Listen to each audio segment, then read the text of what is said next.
If you follow the community tab on my YouTube channel, you would have seen my latest post from a few days ago, 7 days ago, where I've asked the question, if you want to buy a battery, 12 volt, 24 or 48 volt, but the manufacturer has locked down the BMS with a password to protect himself from warranty claims because customers have used wrong parameters in the past and then claimed warranty on a defect battery. Would you still consider buying such a battery? Asking for a friend. And so far in these 7 days, I had 1,600 votes. Thank you so much for that, guys. With almost 3/4 of the people saying, no, I paid for it and want full unrestricted access. 14% responded, I don't really care if the parameters are set correctly. And 13% responded, yes, I want to use the battery as it is. Well guys, welcome back to the off-grid garage here in sunny, hot Australia. It is already late afternoon.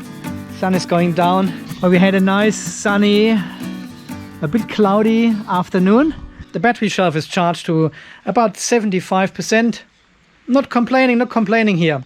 So, and in today's video, we want to have a look at such a battery where we cannot change the parameters of the BMS.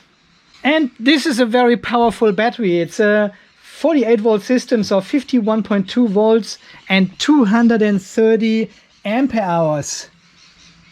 So this is the new QSO home storage battery from QSO, of course. Yes, that's how it looks like.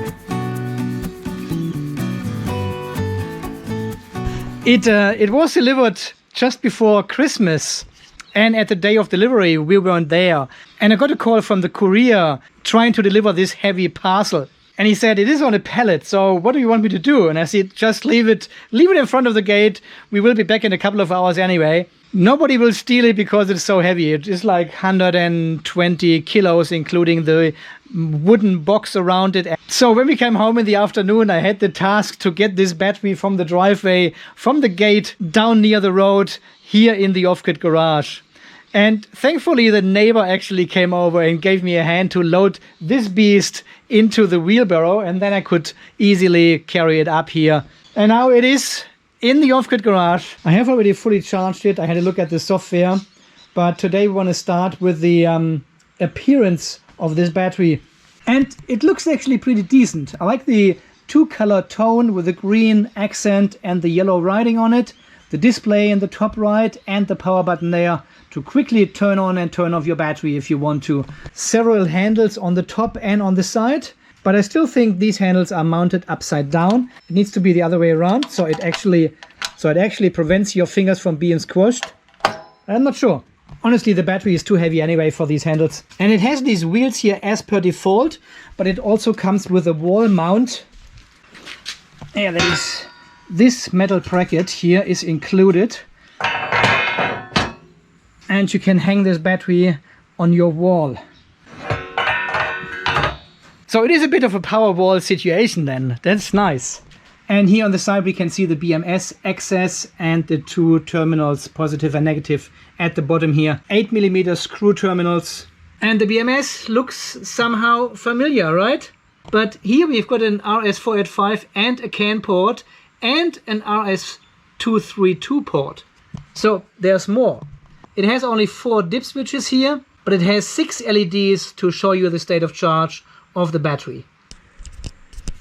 And it has these really sturdy swivel wheels underneath, and they're pretty cool actually. See this red wheel here? Look at this. You can actually turn down a foot. See how it comes down there? You can turn down a foot, and then the battery sits on these. And then the battery sits on these feet here. This is like hard rubber. And you think, why would you bother with these wheels underneath here? Well, this is actually very important for certain markets. For example, Australia here. Far less regulations will actually apply for installing this battery if it is a non-permanent, a mobile battery. And then you can adjust and level out the battery as you need it. It is not like it's tipping over quickly, but you still should somehow connect it to the wall as well for safety reasons. It also comes with this bag of accessories like connection cables, RS485, so USB UART adapters, and then RJ45 connect to your BMS, and also a bag with 12 of these concrete anchors here to install the wall mount at a brick wall or concrete wall. The battery comes with a 200 amp BMS, so it is good for 200 amps charging as well as discharging. Interesting are the temperature settings of this BMS. It allows charging up to 60 degrees Celsius and discharging up to 65 degrees Celsius. I don't think this is healthy for the batteries. But we will have a very close look at the BMS and the settings later. So I have already removed all the screws around the front panel here because I want to take it off and we want to explore the inside of the battery.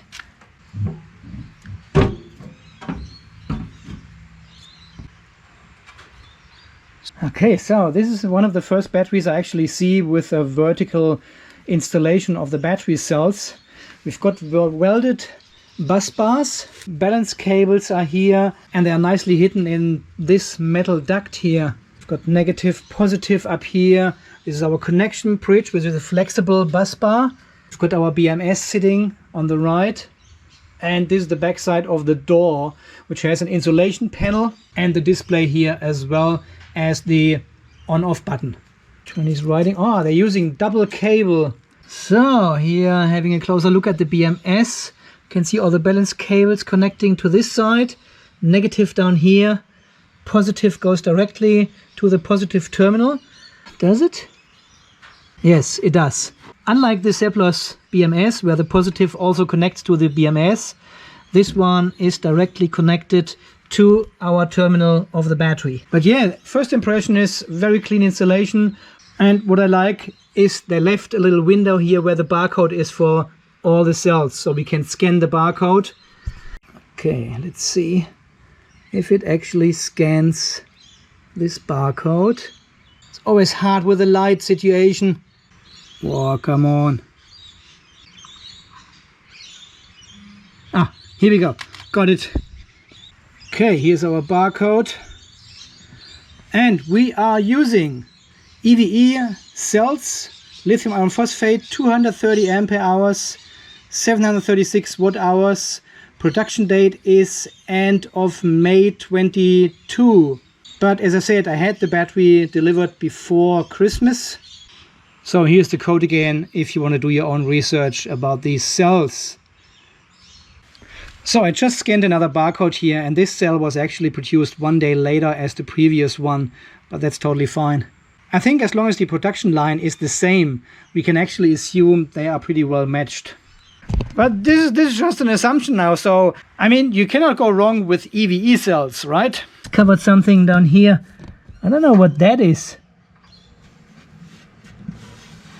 There's nothing under the battery, but there's something glued to a, what is it, a float switch?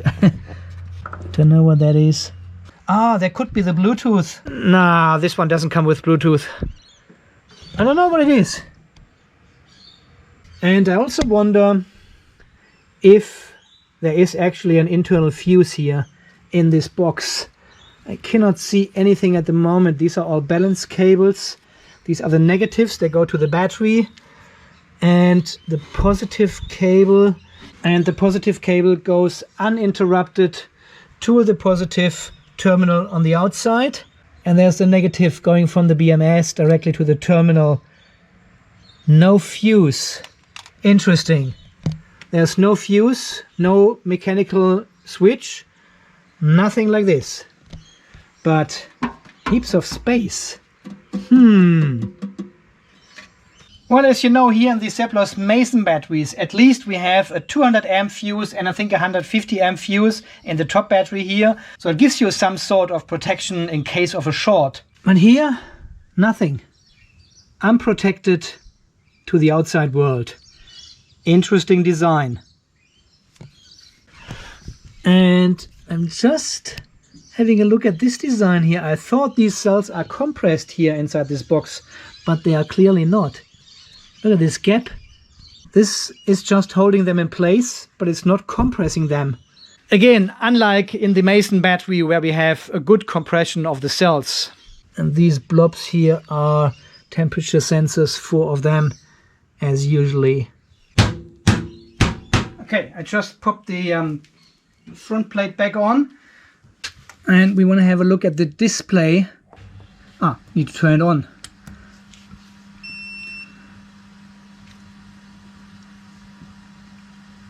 Okay. There we go. So we have the voltage, the amps, minimum and maximum cell voltage, maximum and minimum cell voltage, and the maximum and minimum temperature. Interesting, no state of charge, no bars, nothing. Press menu. That is this button. Going down.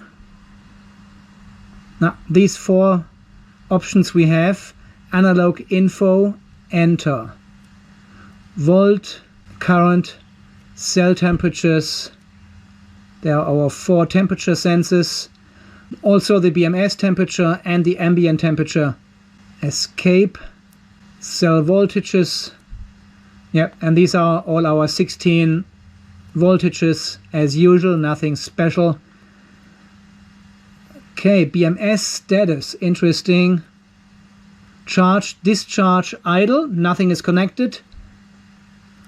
Abnormal, enter.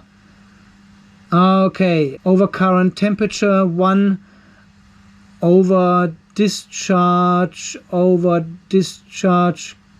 GT temperature 7, STC TPT. I'll leave this for you guys to answer. And overcharge temperature 12 times. Wow, they have tested this one here apparently. Alarm, protect, enter. Over temperature alarm, under temperature alarm, over temperature protection, under temperature protection, over voltage alarm, over voltage protection, and so on. SCP fail, nothing to see here. Okay, let's go into the parameter settings and see what we can find here. Non-manufacturers cannot enter the settings. See, it is completely locked down.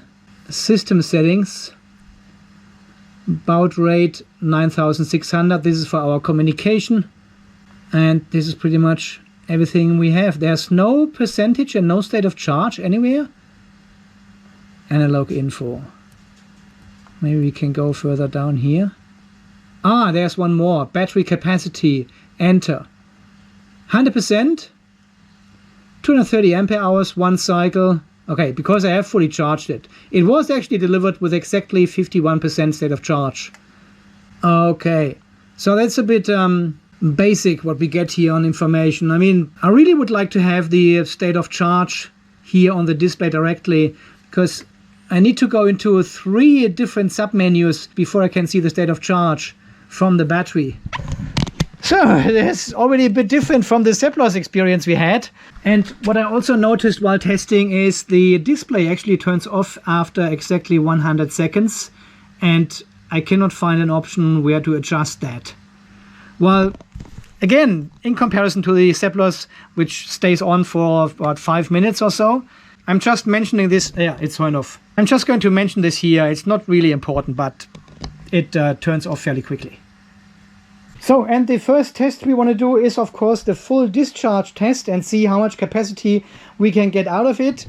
Apparently about 11.7 kilowatt hours has this battery here. It is fully charged now. It's a bit of a long story with the BMS and the software again. It is fully charged to about 56 volts or something, so around 3.5 per cell. And because of an imbalance, I could not charge any higher. So we consider this one now as fully charged here. Well, then let's see how it drives. Oh, nice.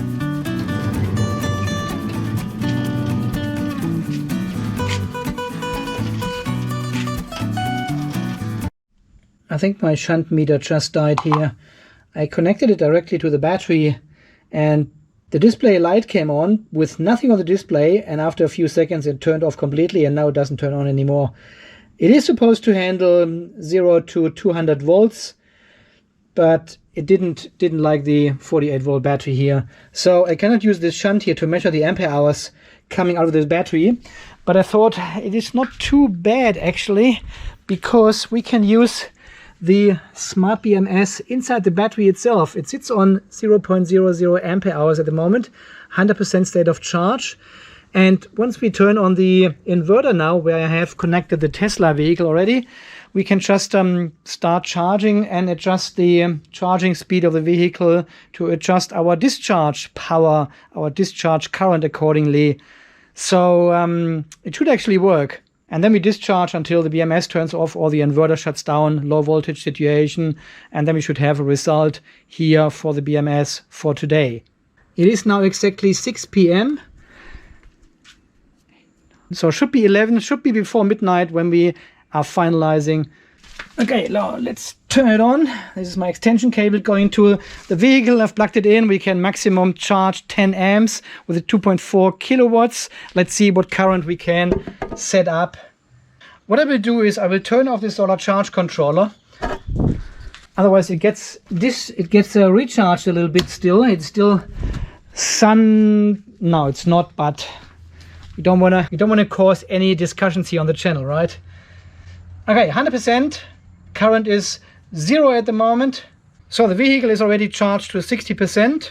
80% should be fine for another 11 kilowatt hours. Okay, I can hear the inverter.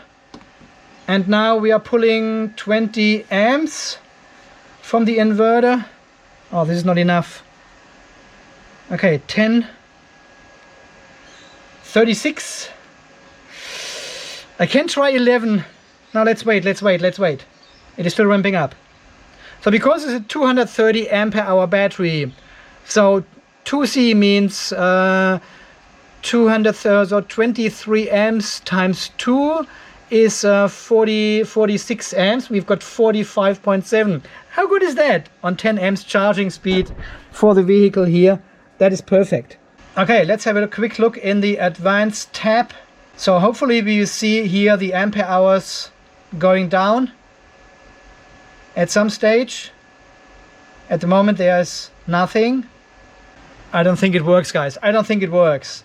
Let's keep it running for just a moment and see if there's any data coming through here at all. But I doubt it is. Same to the link shunt. No consumed ampere hours. It makes this graph, but that's all. So for some reason the consumed ampere hours counter in the VRM doesn't work. It does not count anything.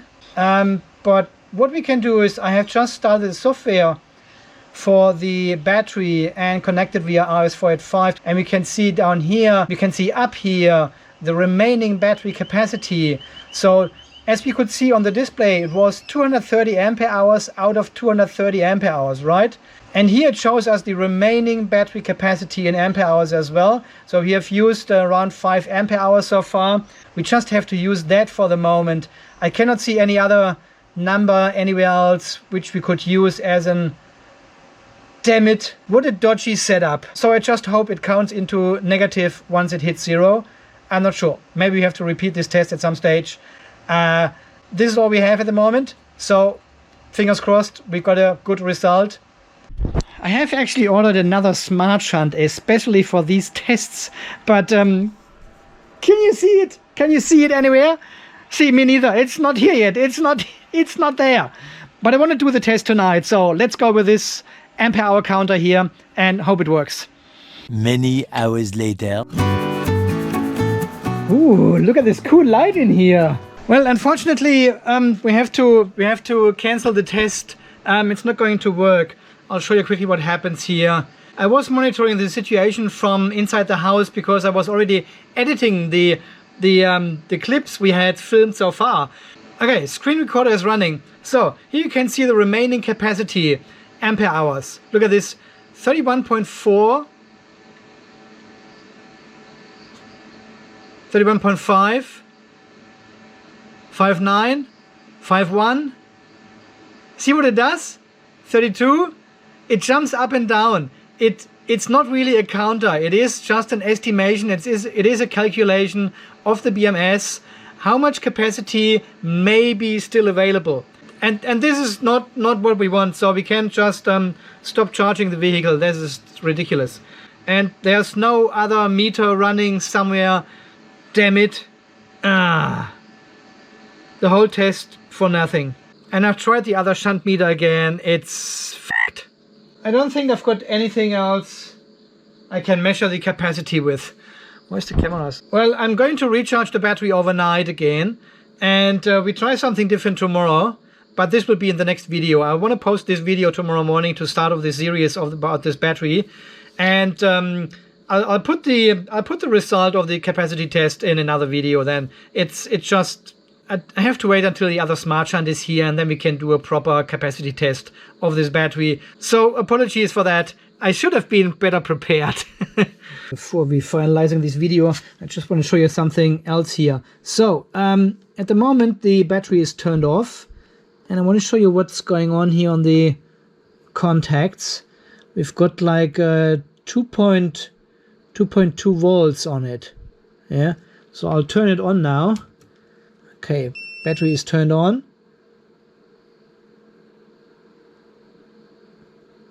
There, bang, 51 volts. So it turns on the actual terminals as well with a soft button on the front. Yeah, 51 volts. I turn the battery off again.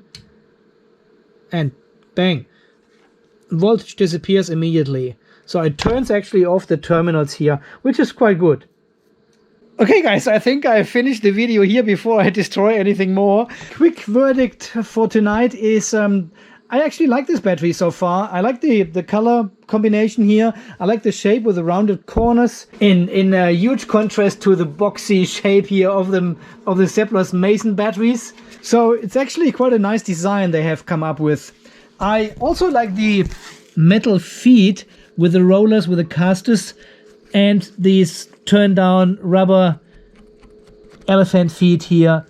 That is a pretty good idea to level out your battery correctly. It is a nice feature. What else is on my list? Yeah, and as we have seen inside, the tidy and clean installation, certainly a plus. I have seen other batteries inside, so that looks all good. And also like they have a switch at the front where I can quickly turn off and turn on the battery. And it also, as we have just measured here, gets rid of the voltage of the terminals. So yeah, so far I guess the first impression of the QSO 230 ampere hour battery. And you have also seen a quick glimpse of the software already. More about this in the next video tomorrow, but I need to fully charge the battery again overnight so I can show you what's going on with the software and with the BMS. I have done some testing already. I don't want to go in all the details again like in the SEPLOS, so I'm not going to do 25 videos again about the BMS in here, but I want to show you some highlights and some downlights, if this is an expression. So to give you an understanding what is going on with this BMS inside. It is actually called, hang on. Okay, so the BMS is actually called Tian Bangda. I'm not sure how to, Tian Bangda, whatever. It's here on the screen. That's how the BMS is called. Never heard of this before. Must be Chinese, right? The two negative points I've noted on my list are I'm missing a fuse in the system. There's no fuse and no breaker, nothing, no safety equipment apart from the BMS. I would really like to see a mechanical safety device like a fuse or a breaker. And what was the other? Yeah, and I was a bit disappointed that we don't have any cell compression. As you know, I'm not a big fan of cell compression anyway, but I mean, in such a case, with a steel container where the cells are squished in, it would be easy to have actually cell compression and get this little benefit out of it, if there's a benefit from cell compression at all. But this is just my understanding from the SEPLOS Mason batteries. It is easy to compress the cells in these cases because you've got this tight steel container anyway, and you use this sticky foam, what is it called? The EVA tape exactly in between the cells, and you get a good tight compression for your batteries. But here it seems like they are not compressed. The metal enclosure is just holding these two rows of batteries in here. So these are the negative points I have found so far. Yeah, guys, let me know what you think about this disaster tonight with the capacity test. But again, this is real life. This is what happens when you test batteries. You're not succeeding every time. Okay, guys, so far this video from tonight. As always, thanks for watching. Thanks for all your amazing support here on the channel. I haven't got my t-shirt on. Oh. And until the next video coming out very soon, where I will show you the software and the BMS of this machine. You stay charged, stay safe, and thanks again for watching. See you then. Bye-bye. I'll link all the information down under the video and on my website as well for this battery. So, if you're interested, yeah. It's cool.